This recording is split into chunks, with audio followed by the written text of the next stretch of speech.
Josh, a big elections underway in Europe. The most important, obviously, is France, where Nicolas Sarkozy is going up against François Hollande, a socialist candidate, really getting a tough run here. In fact, it looks like Sarkozy could lose the first round of presidential balloting, which is the end of the month. Yeah, and that election is hinging on a number of issues, one of which is immigration. No big surprise.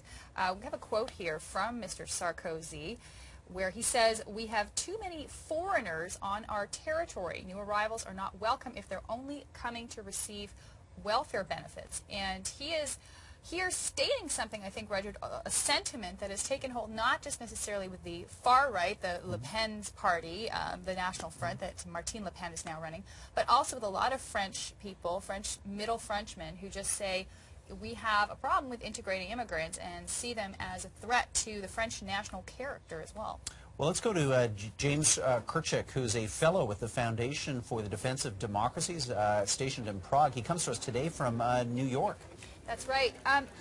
James, Anders Breivik, his trial right now is horrible, gripping the imagination, the attention of so many Europeans. He's clearly a madman, but you have a rise, it seems, a rising tide of far-right extremism. Wondering if his situation might actually be a harbinger of violence to come. How far do you think the type of sentiments that he encompasses could be affecting the rest of politics in Europe? Well, it's always difficult to predict these things, but I think as the economy, gets worse across the continent, you're going to see people, finding scapegoats and finding people to blame their problems on. This does not seem to be what motivated Breivik. He was clearly an ideological individual. He wrote a several thousand-page manifesto. He was clearly immersed in a world of very crazy ideas. But I think in terms of these ideas catching on, your average person who's disappointed with his economic fate, I think as those problems progress, you are going to see these ideas become more popular.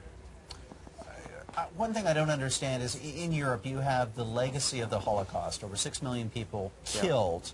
By extreme right political party, Hitler, National Socialism, and yet these parties, their 21st century variants, are still there, and in cases like Hungary, are succeeding at the ballot boxes with remarkable support. So I just don't I don't understand why the far right isn't just completely discredited because of the record of history, the judgment of history.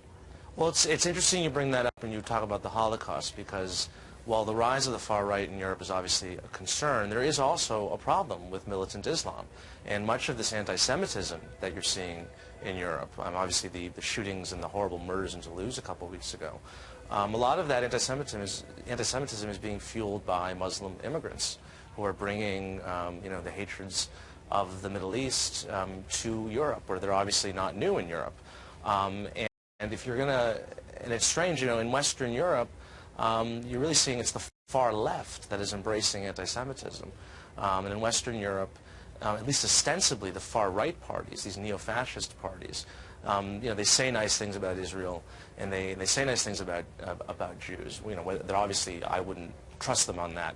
But you're almost having a role reversal here. Hungary is different. There's not an immigration issue in Hungary. There's not really a Muslim population in Hungary, and so in Hungary, it's Jews and Roma, also known as gypsies, who sort of take the place of Muslim immigrants, and they're bearing the brunt of the hatred in Hungary. And in Hungary, it's very serious. I was there 2 months ago, and you have the third biggest party in the country is an out-and-out neo-fascist, neo-Nazi party that trivializes the Holocaust, that has a paramilitary wing. People dress up in black shirts, literally, and march around. So it's a complicated question in each different country. Let's talk about one country that's having elections currently, and their first round is coming up soon, which is France, of course. And you have the party of Le Pen on the far right, but you also have Mr. Sarkozy fanning the flames of anti-immigrant intolerance. He's being beaten at the polls right now by François Hollande. So is that a play for votes, or is that echoing a sentiment that many Frenchmen actually agree with? Yeah, I think he's obviously playing a dangerous game, Sarkozy, and he has to appeal to the right.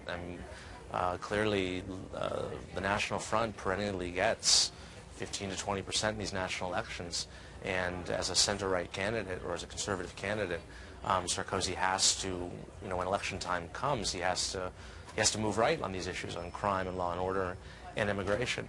And what's really disturbing about the situation in France is that the Front National has a plurality of support among 18 to 24-year-olds.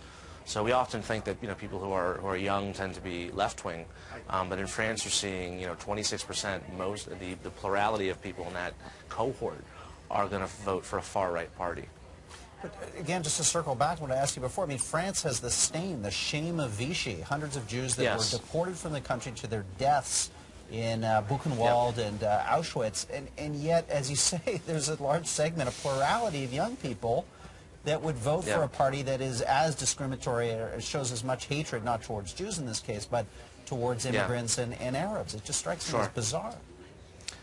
It is, and there's an old saying that the dark night of fascism is always descending on America, but it only lands in Europe. And as an American and living in Europe, I'm often surprised when I hear Europeans tell me about how crazy right-wing Americans are. But there's no fascist party in the United States, and we've never come close to having one, certainly not recently.